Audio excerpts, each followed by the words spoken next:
l'évangile de Matthieu. Nous sommes dans le Sermon sur la montagne, Matthieu au chapitre 5. Matthieu chapitre 5.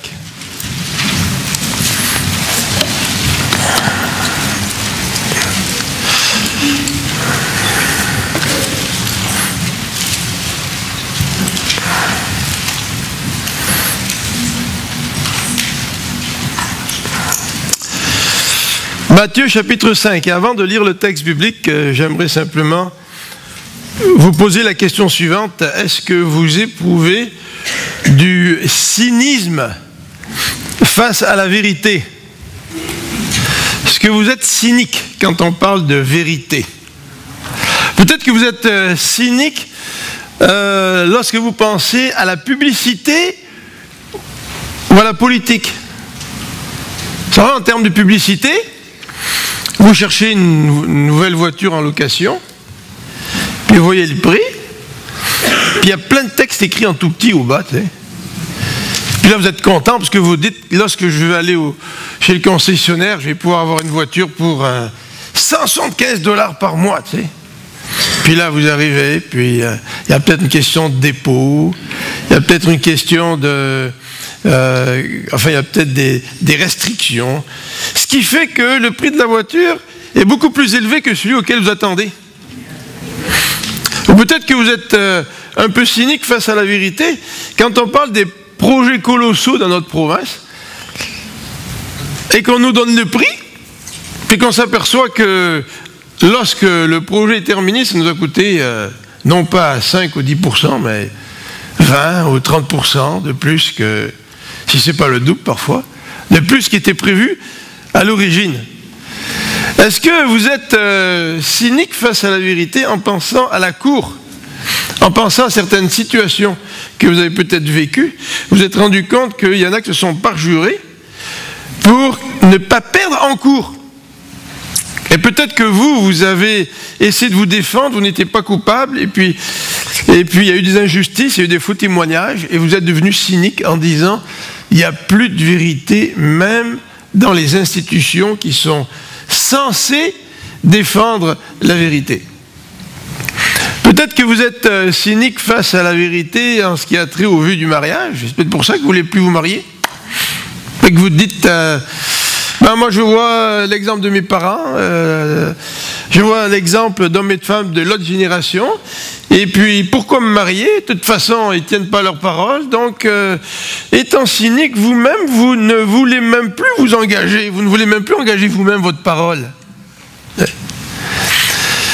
Je ne sais pas si, pour vous, la source de ce cynisme, dans quoi vous comprenez où est la source de ce cynisme.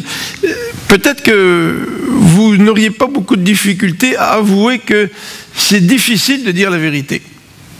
Peut-être que vous êtes quelqu'un qui, pour éviter des conflits, ou éviter de déplaire, ou éviter de vous mettre dans l'embarras, peut-être que vous avez de la difficulté à dire la vérité. Peut-être que vous avez de la difficulté à mettre vos limites devant les autres.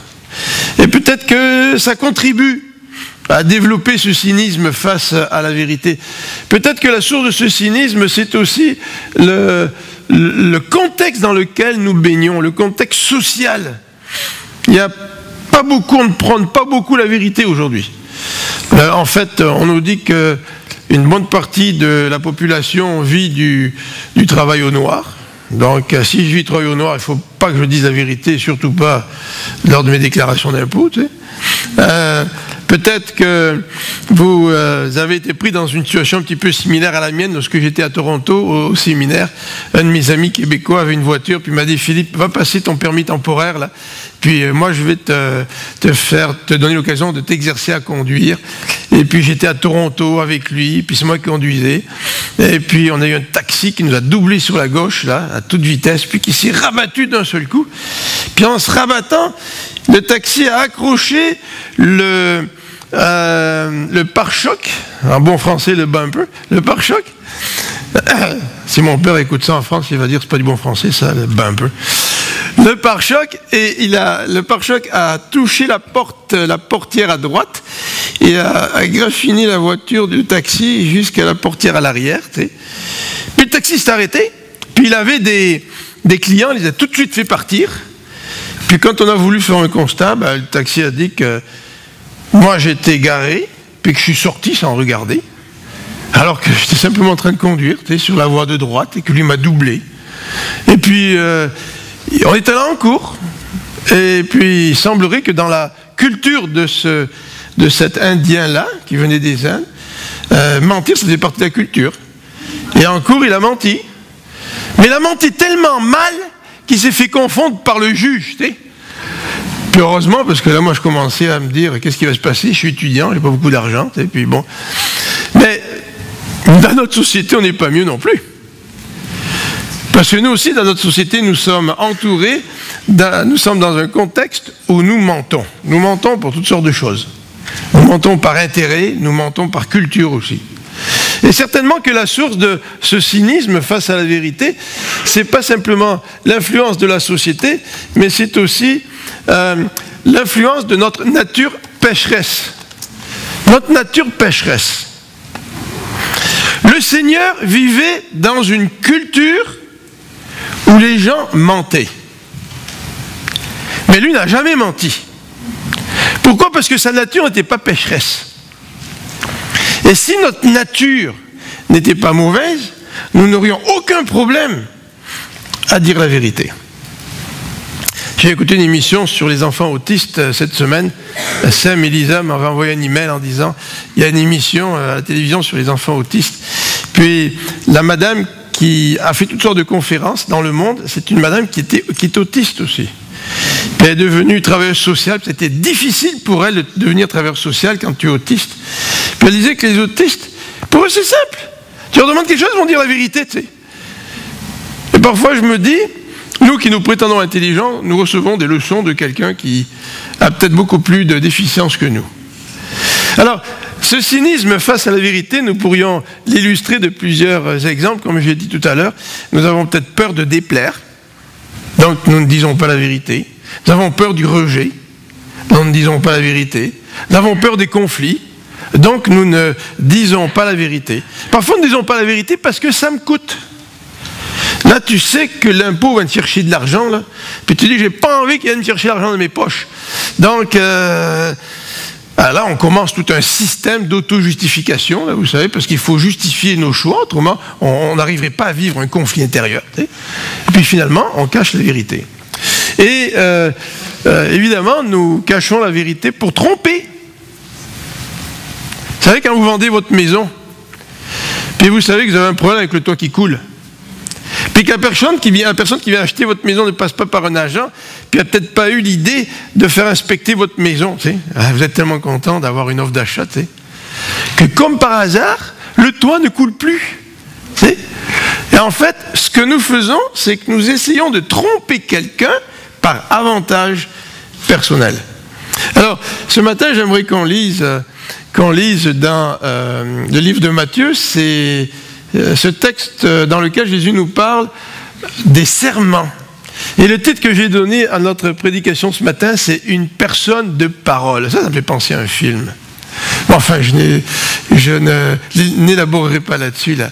Mais tu sais, des gens de parole, est-ce qu'il y a des gens de parole dans notre société? Des gens qui donnent leur parole, puis quand ils ont donné leur parole, nous savons qu'ils vont accomplir ce qu'ils ont dit. Alors, lisons dans Matthieu au chapitre 5, au verset 33.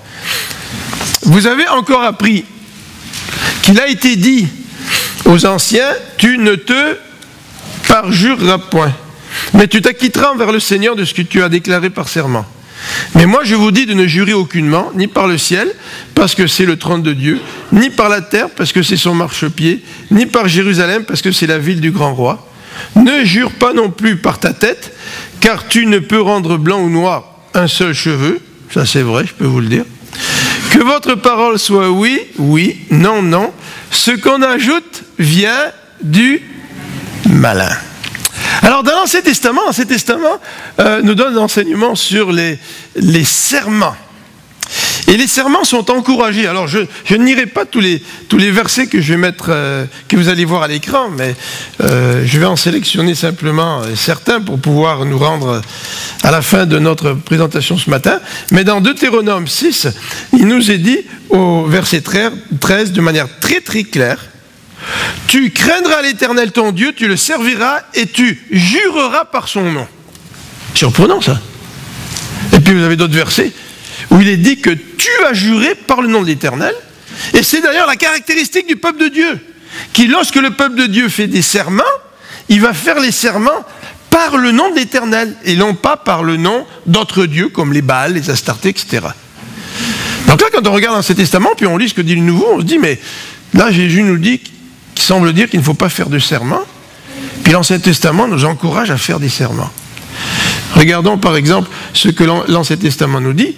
L'Ancien Testament nous dit que si tu fais des serments par Dieu, devant Dieu, par contre, les parjures sont interdits. C'est-à-dire faire un faux serment. Et là, si vous voulez lire les indications, vous avez ça dans Lévitique, dans Nombre et dans Deutéronome. Les parjures sont très, très, très clairement interdits. Et en fait, le verset 33 que nous avons dans le texte de Matthieu est vraiment en ligne avec l'Ancien Testament, puisque Jésus, au verset 33, nous dit « Vous avez appris qu'il a été dit aux anciens, non pas tu ne prêteras pas serment ». Pas ça qui est dit le verset 33. Le verset 33 n'interdit pas les serments ou les vœux. Il faut rappeler que dans l'Ancien Testament, il était question des vœux du naziréen. Et lorsque tu faisais un vœu à l'Éternel, c'est-à-dire tu donnais ta parole, et puis tu t'abstenais de certaines nourritures, tu t'abstenais de faire couper les cheveux. Bon, vous vous rappelez, un des naziréens célèbres dans la Bible, c'était Samson. Hein? Donc les vœux étaient encouragés dans la Bible, les serments étaient encouragés. Et ça, c'est tout à fait en ligne avec ce que dit Jésus. Et Jésus dit, l'interdiction de Jésus porte sur le parjure. Tu ne te parjureras point, mais tu t'acquitteras. C'est-à-dire, tu vas être fidèle à ta parole envers le Seigneur de ce que tu as déclaré par serment. Ça, c'est intéressant. Parce que tu peux faire un serment envers quelqu'un. Mais pour Jésus, le serment, si tu le fais dans l'Ancien Testament en prenant Dieu à témoin, et c'est ce qu'on doit faire selon l'Ancien Testament, selon le texte qu'on a lu dans Deutéronome, si tu fais un serment, il faut que tu le fasses devant Dieu. Et par là même, tu montres que Dieu est ton Dieu. Et bien, quand tu fais un serment, tu le fais devant Dieu, même si tu le fais aussi à quelqu'un d'autre. Tu dois donc accomplir ta parole lorsque tu l'as donnée. Alors, vous avez dans la Bible plusieurs exemples, dans l'Ancien Testament. Le premier exemple sont les exemples des patriarches. Vous avez Abraham. Vous vous rappelez, avec son serviteur. Abraham a fait des serments devant Dieu. Il a même demandé à son serviteur de lui jurer devant Dieu qu'il ne donnerait pas à son fils une femme parmi les Cananéens, mais qu'il aille chercher une femme parmi sa famille qui était dans le nord. Hein? Donc il a demandé à son serviteur de jurer devant Dieu. Ensuite, vous avez l'exemple d'Isaac, vous avez l'exemple de Jacob. Vous avez plusieurs exemples dans l'Ancien Testament, parmi les patriarches. Mais un des exemples qui est aussi bien connu, c'est l'exemple de David et Jonathan. Cette amitié entre David et Jonathan. Vous vous rappelez, lorsqu'à un moment donné, David est venu voir Jonathan se rencontrer, puis ils ont mis un plan, ils ont fait un plan ensemble pour tester les intentions de Saül. Puis si Saül avait des mauvaises intentions envers David, c'est Jonathan, le fils du roi Saül, qui allait avertir David. Et ils ont scellé leur amitié par un serment. Hein? Donc surprenant. Mais ce qui est d'autant plus surprenant dans l'Ancien Testament, c'est que Dieu lui-même fait des serments. Ah ben tiens, si Dieu lui-même fait un serment, est-ce que les serments nous sont interdits? Alors vous avez le fameux texte dans Genèse, au chapitre 22, au verset 16, et un autre texte qui se trouve dans Hébreux, au chapitre 6.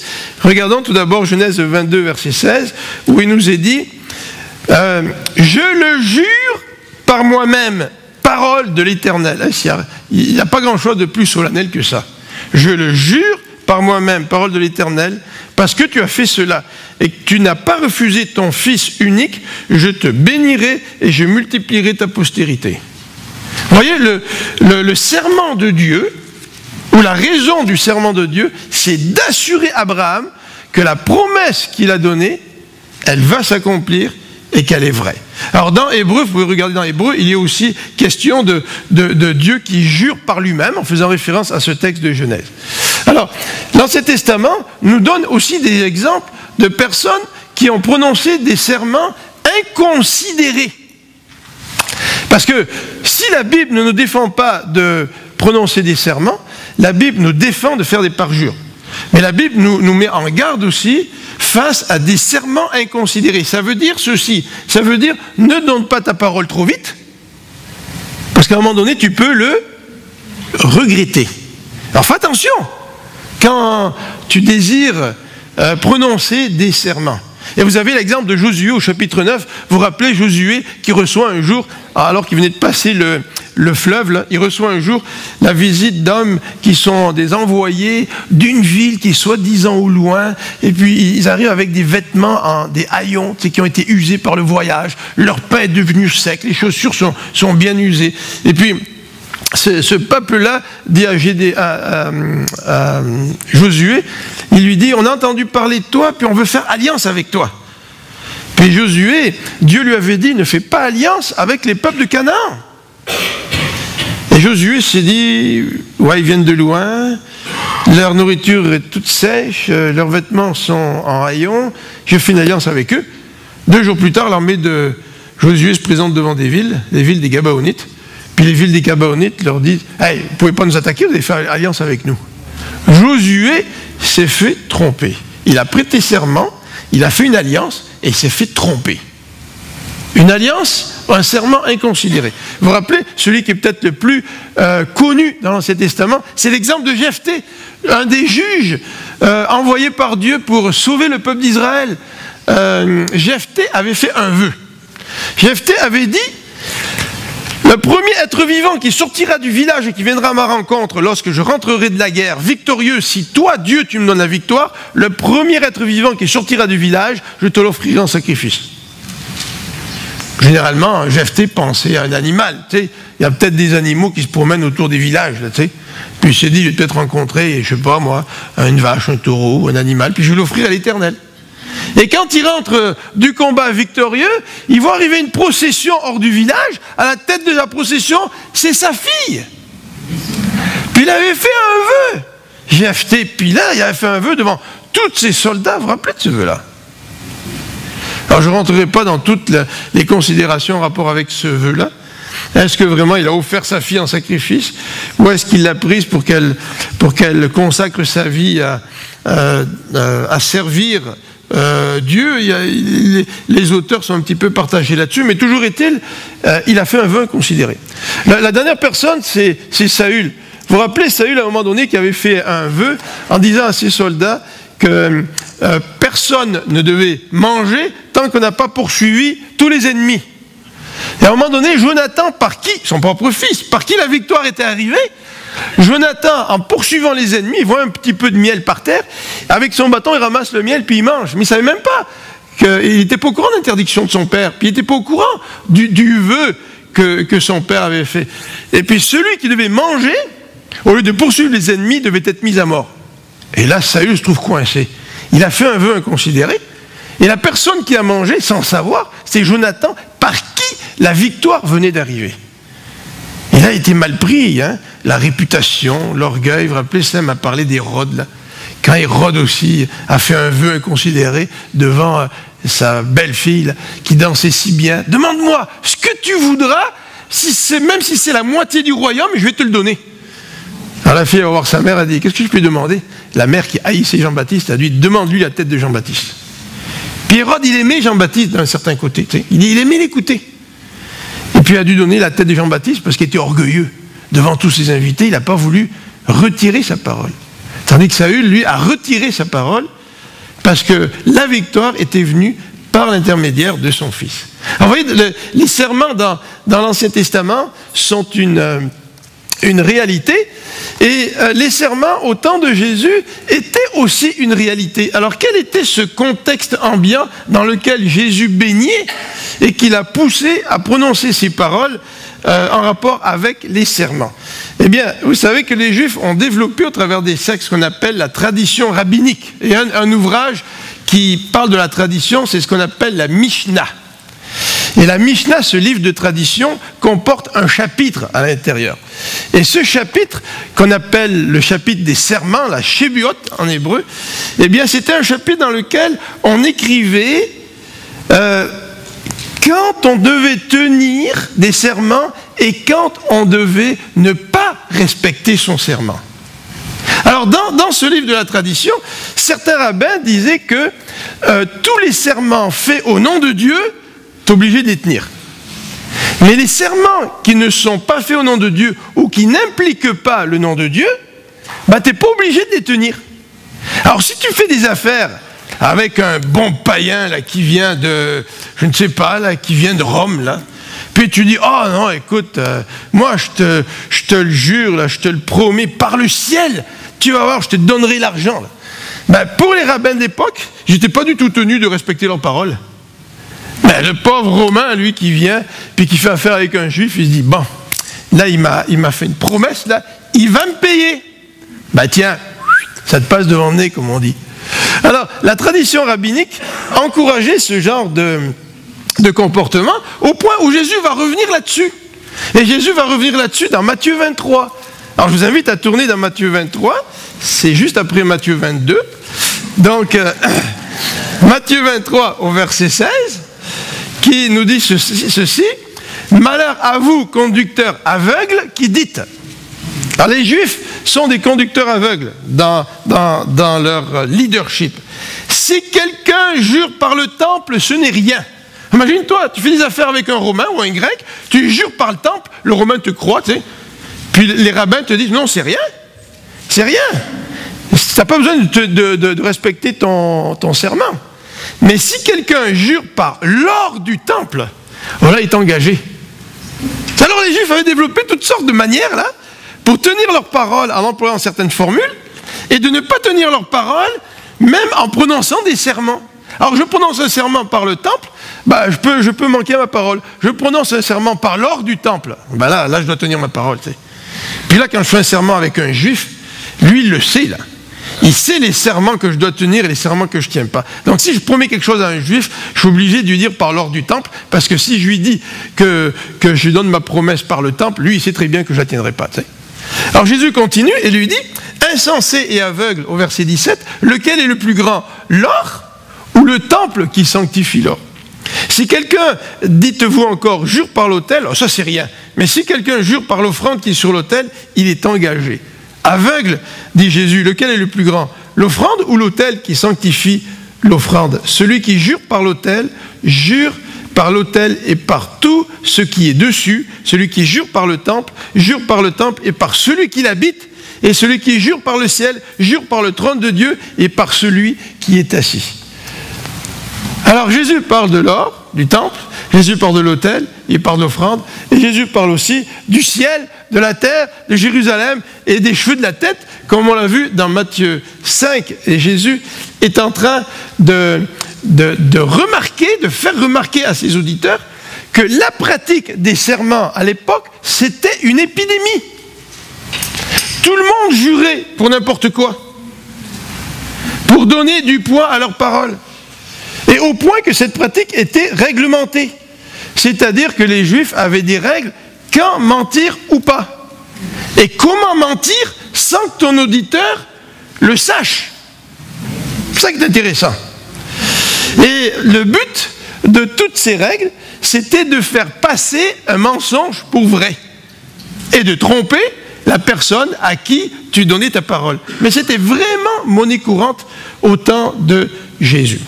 Alors Jésus va donner un enseignement en rapport avec cela, et Jésus va être assez radical dans son enseignement, parce qu'il va dire aux Juifs de l'époque, vous faites une dichotomie. Vous savez ce que c'est une dichotomie? C'est que vous coupez quelque chose en deux. Vous faites deux mondes. Vous pensez que de faire des serments par le temple, ça c'est dans un domaine qui ne touche pas Dieu. Puis si vous faites un serment par l'ordre du temple, ben là ça touche Dieu, c'est de l'argent qu'on donne à Dieu, tu sais. Donc, vous coupez la vie en deux, alors que tout appartient à Dieu. Même le temple appartient à Dieu. L'or du temple appartient à Dieu. Le ciel par lequel vous jurez, c'est le ciel que Dieu a créé. C'est son marchepied. La terre, c'est son marchepied, pardon. Même Jérusalem, que vous utilisez pour jurer, c'est la ville de Dieu. Vous ne devez pas diviser les choses en deux. Un monde séculier qui te permet de faire ce que tu veux, puis un monde spirituel et religieux, où là, tu dois montrer l'exemple, pas être un bon juif, ou un bon chrétien du dimanche, comme on dirait aujourd'hui, puis là, quand il s'agit de la semaine, tu mènes la vie que tu veux. Et Alexandre nous l'a bien montré tout à l'heure, les musulmans, et pas simplement les musulmans, les gens autour de nous ont besoin de voir des chrétiens qui ne font pas de dichotomie dans leur vie. Ils sont chrétiens du dimanche au dimanche, et non pas dimanche matin au dimanche soir, ou peut-être dimanche matin, dimanche midi. Et puis tout le reste de la semaine, on sépare la vie chrétienne et on tombe dans une vie séculière, une vie qui ne reflète absolument pas les valeurs de Dieu. Alors Jésus est en train de dire, tout l'ensemble de votre vie doit être vécu devant Dieu. Vous vous rappelez l'expression d'Abraham, Abraham marchait devant Dieu. Alors, en quelque sorte, ce que dit Jésus est en train de dire, c'est les menteurs qui ont besoin de serments. En fait, quand tu entends quelqu'un qui te jure, et qui s'avance sur n'importe quoi, puis il a tout le temps des serments à la bouche, méfie-toi. Parce que certainement que cette personne-là est une menteuse ou un menteur. Donc ce sont les menteurs qui ont besoin de serments. Le juste, lui, n'a pas besoin de serments. D'ailleurs, le verset 37 nous dit que votre parole soit oui, oui, non, non. Ce qu'on ajoute vient du malin. Et Jacques va reprendre cet enseignement. Vous vous rappelez certainement, quand on a fait toute la série sur Jacques, on a dit que Jacques était influencé par le sermon sur la montagne. Et Jacques va reprendre le même enseignement de Jésus dans son épître au chapitre 5, verset 12. Alors face à ces versets, c'est bien beau, mais qu'en est-il pour nous là? Est-ce que je dois interpréter les paroles de Jésus de manière littérale? Autrement dit, est-ce que j'ai le droit de faire des serments? Est-ce que j'ai le droit de faire un serment en cours, par exemple? Ou dans certains services publics, on fait des serments. Si vous êtes choisi ministre ou député, je pense, on fait des serments en début de mandat. Alors, est-ce que vous avez le droit de faire des serments? Ou est-ce que nous devons avoir une interprétation littérale de ce passage? Eh bien, dans l'histoire de l'Église, les anabaptistes, vous savez, ces gens qui voulaient baptiser les croyants adultes, après la Réforme, là, quand la moitié de l'Europe est devenue protestante, une bonne partie de cette nouvelle Église baptisait encore les bébés. Et il y a des chrétiens qui ont dit non, non, non, le Nouveau Testament nous dit qu'il faut baptiser les gens adultes. On les a appelés les anabaptistes. Et les Moraves, ça a été qui ont envoyé une première vague de missionnaires dans le monde. Et ainsi que les Quakers, les Moraves, les anabaptistes, eux, ils disent tu ne dois jamais faire des serments. Donc tu ne dois pas faire un serment sur la Bible quand tu vas en cours, tu ne dois pas non plus faire un serment dans d'autres contextes. La Bible te l'interdit. Jésus dit que votre parole soit oui, oui, non, non. Ce qu'on y ajoute vient du malin. Mais alors, si vous lisez le texte de Jésus devant Caïphe, dans Matthieu au chapitre 26, Caïphe lui demande de prêter serment pour dire s'il est le Fils de Dieu. Alors comment ça se fait que Jésus n'a pas dit à Caïphe, écoute Caïphe, j'ai pas le droit de faire un serment, donc je ne peux pas te jurer ça, mais prends ma parole comme elle est, parce que ma parole suffit. Si vous lisez dans Matthieu donc 26 au verset 103, il est dit, le souverain sacrificateur pendant la parole lui dit, je t'adjure, là c'était sérieux, j'ai souverain sacrificateur, par le Dieu vivant, dis-nous si tu es le Christ, le Fils de Dieu. Et Jésus lui répondit, tu l'as dit. Donc Jésus est en train de dire, oui, je le suis. C'est-à-dire que Jésus est en train de rentrer dans ce serment que lui propose Caïphe. Et non seulement Jésus, lorsque nous regardons l'apôtre Paul, à plusieurs reprises, l'apôtre Paul fait des serments. Il y a un des serments, nous l'avons vu mercredi soir à notre réunion de prière, où il dit, Dieu m'est témoin, dans Philippiens au chapitre 1, Dieu m'est témoin que je vous chéris, que je vous aime. Paul, il dit ça à l'Église, que je vous aime tous avec la tendresse de Jésus-Christ. Ça c'est fort, hein? Quelqu'un qui est capable de dire, moi je vous aime avec la tendresse de Jésus-Christ. Est-ce que parmi nous, il y a quelqu'un qui pourrait dire en regardant l'Église, moi je vous aime du même amour de Jésus-Christ. C'est vrai que c'est fort. Et pour appuyer ce qu'il dit, Paul, Il dit, moi, attendez, quelle expression, j'ai perdu ma page. Il nous dit ceci, Dieu m'est témoin. Donc il prend Dieu à témoin. C'est un serment, ça qu'il est en train de faire. Puis on en retrouve des serments de l'apôtre Paul dans plusieurs autres endroits, dans les versets qui sont énumérés ici à l'écran. Alors qu'est-ce que ça signifie pour nous? Eh bien, ce que ça signifie, c'est que Jésus est en train de dire, dans le contexte que nous venons de voir, de ne pas utiliser des serments au quotidien. Jésus est en train de parler du quotidien ici. Jésus n'est pas en train de parler de certains contextes où ça serait approprié de faire un serment. Nous l'avons vu. Les serments sont encouragés dans l'Ancien Testament. Dieu lui-même fait des serments. Jésus rentre dans le serment que Caïphe lui propose. Même Paul fait des serments. Mais ce que Jésus veut dire, c'est au quotidien, ne fais pas ça.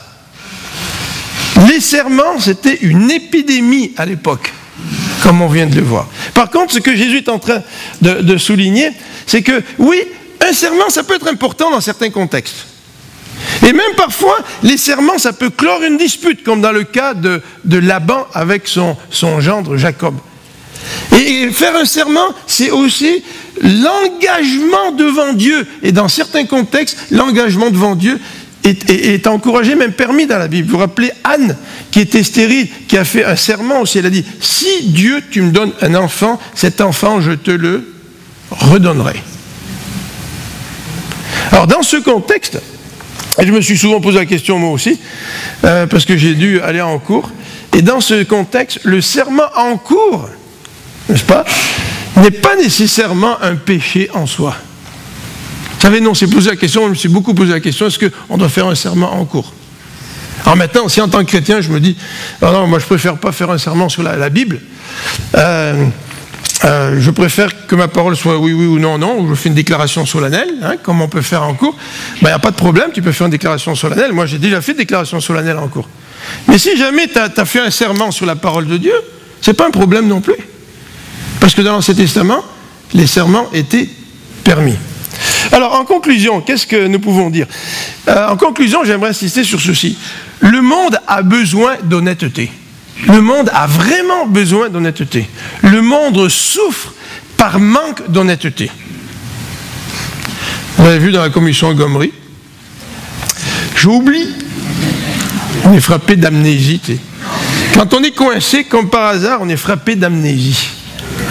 Et on souffre par le manque d'honnêteté. Parce que le manque d'honnêteté cache la vérité, et quand tu caches la vérité, tu ne peux pas espérer que la justice triomphe. Et pour que la justice triomphe, il faut que la vérité vienne à la surface. Et le monde souffre de ce manque de vérité.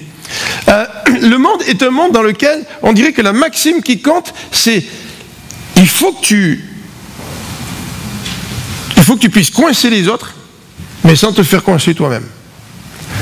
Mais dans le monde, malheureusement, il y a bien des gens qui emploient l'expression « je me suis fait avoir ». Et cette expression bien populaire est l'expression justement de la souffrance que nous pouvons vivre dans un monde qui souffre. Et certainement que l'honnêteté, comme nous l'avons dit tout à l'heure, l'honnêteté est une réponse à ce cynisme qui se développe dans notre société. Et le Québec est une société qui devient de plus en plus cynique, face aux politiciens, face aux autorités, face au contexte social. Et nous tombons dans un cynisme et nous sommes très prompts à accuser évidemment les autorités, mais sans nous regarder nous-mêmes, alors que nous faisons partie aussi du problème.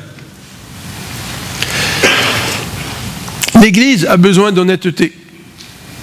Vous savez que l'honnêteté, qu'est-ce que ça produit? Ça produit la confiance. Si je suis malhonnête, les gens autour de moi n'auront pas confiance.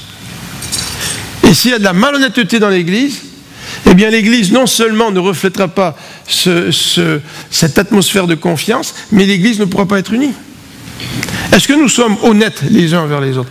Vous savez, quand je l'ai dit à plusieurs d'entre vous, quand je vous demande par exemple, est-ce que vous voudriez assumer un service dans l'Église? Ou est-ce que vous voudriez servir le Seigneur? Ou est-ce que j'aimerais avoir un service parce qu'on a des besoins dans l'Église?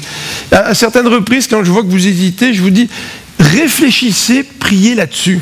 Ça vous est peut-être arrivé que je vous ai dit ça. Pourquoi? C'est parce que je ne veux pas vous coincer dans une situation où vous n'osez pas dire non, puis vous dites oui pour me faire plaisir, mais dans le fond, vous avez envie de dire non. Est-ce que vous comprenez là? Et on manque d'honnêteté là. On manque de clarté parfois dans nos rapports, ce qui fait qu'on vit des relations qui sont assombries par un manque de confiance, et dans ce contexte-là, il est très difficile d'être une Église unie. Troisième élément, c'est en rapport avec notre témoignage chrétien.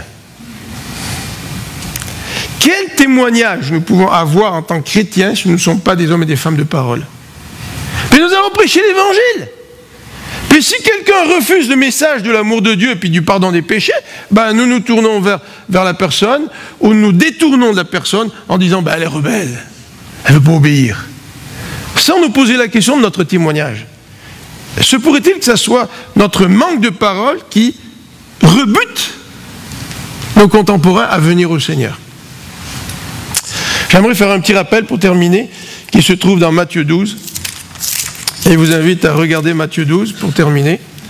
Matthieu 12, les versets 34 et 36, qui nous dit ceci. « Race de vipères, comment pourriez-vous dire de bonnes choses, méchants comme vous l'êtes, car c'est de l'abondance du cœur que la bouche parle. » Si nous vivons dans un monde qui n'est pas un monde de vérité, c'est parce que le cœur de l'être humain est rempli de péché. Si le cœur était un cœur propre devant Dieu, nos paroles reflèteraient l'état de nos cœurs. Et le verset 36 nous dit, au jour du jugement, les hommes viendront rendre compte de toute parole vaine qu'ils auront proférée. Dieu va juger notre manque de vérité, nous dit Jésus. Et dans ces situations-là, que pouvons-nous faire? Est-ce que ce matin, nous voulons simplement prêcher une bonne morale, en disant qu'il faut qu'on soit des gens de parole, et mettre un point rendu où nous sommes rendus? Ou est-ce que ce matin, nous voulons nous rappeler que c'est le Seigneur lui-même, c'est le seul qui peut changer notre cœur? C'est plus qu'une morale, la vie chrétienne. La vie chrétienne, oui, c'est une justice que Dieu nous donne qui ne vient pas de nous-mêmes. Si votre justice est pareille que celle des pharisiens, vous ne pouvez pas rentrer dans le royaume des cieux. Mais pour que ma justice soit différente de celle des pharisiens, il faut que Dieu vienne à mon cœur. Il faut que Dieu change mon cœur. Il faut que Dieu me donne un nouveau cœur. Et parce qu'il me donne un nouveau cœur, je vais aimer la vérité, puis je vais apprendre à vivre dans la vérité. Prions ensemble.